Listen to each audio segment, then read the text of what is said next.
and especially in the Zumba classes. Yeah. I was very, very impressed with them, and when I was starting, and I would think, you're trying your best to keep up with these ladies in their 60s, 70s, and 80s, and I just kind of had to fall back to the corner because I couldn't breathe at first.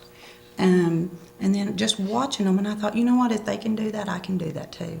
And I think Silver Sneakers, I just think they're more available to come earlier during the day, but I think they have the same access as everybody else that becomes a member at Curves.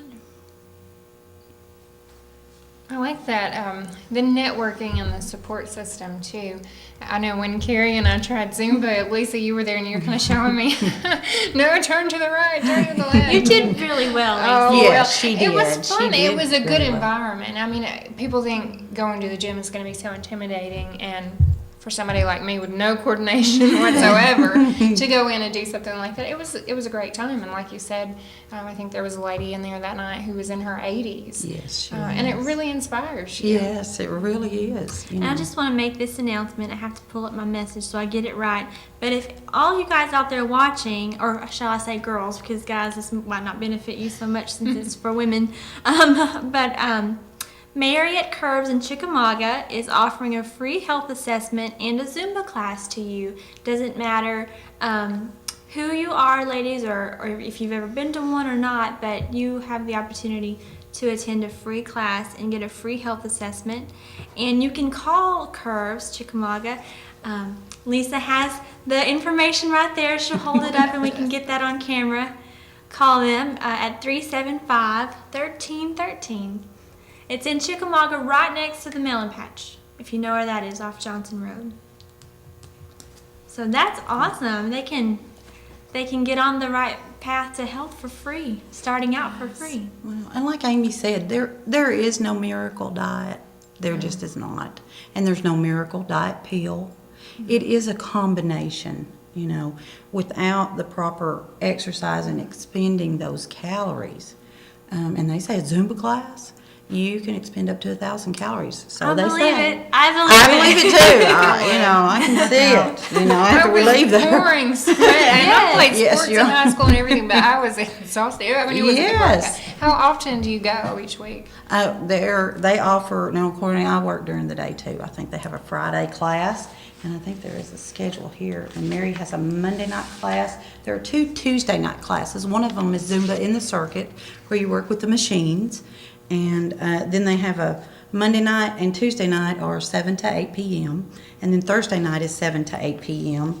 And does that say my Zumba classes on there? Mm-hmm. I think it just didn't have that one.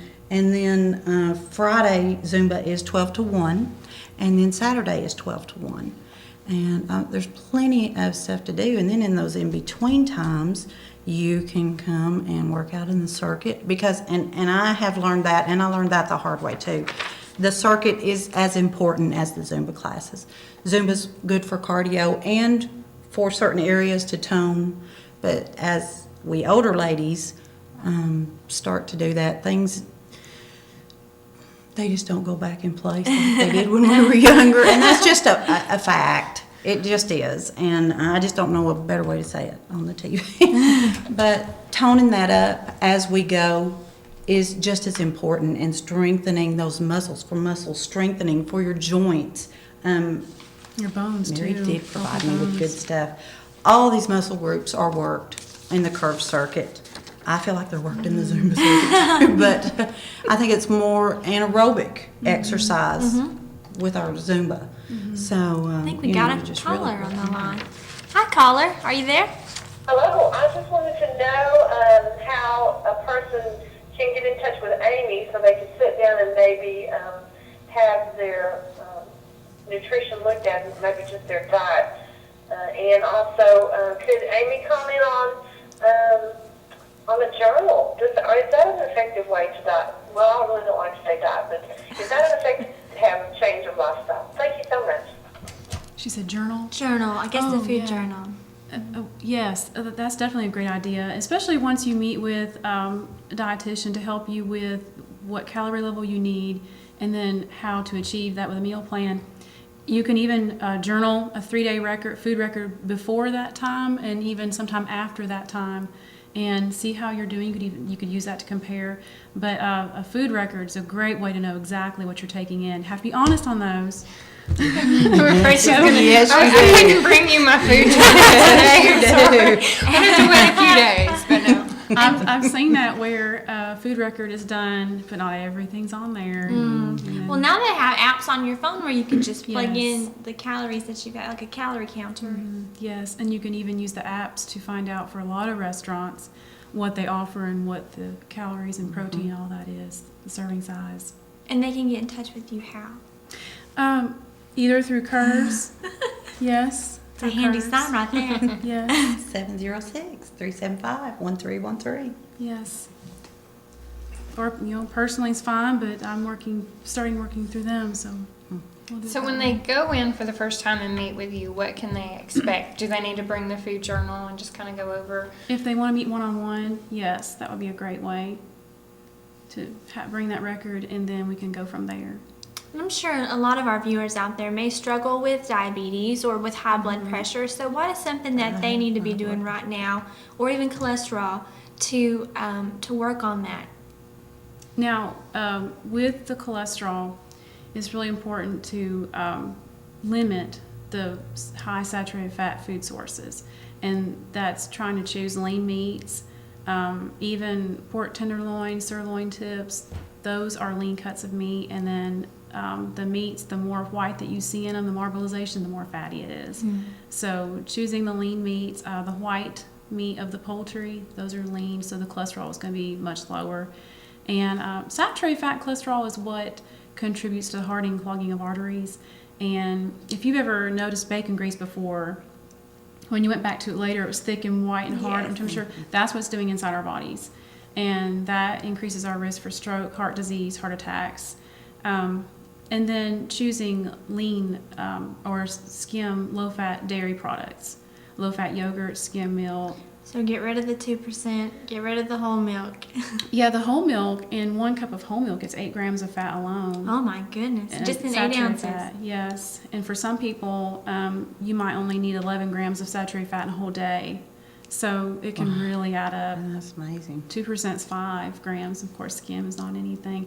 And if it's really hard to make that transition, 1% would even be better than if you can't quite make it to skim. And then try it again later.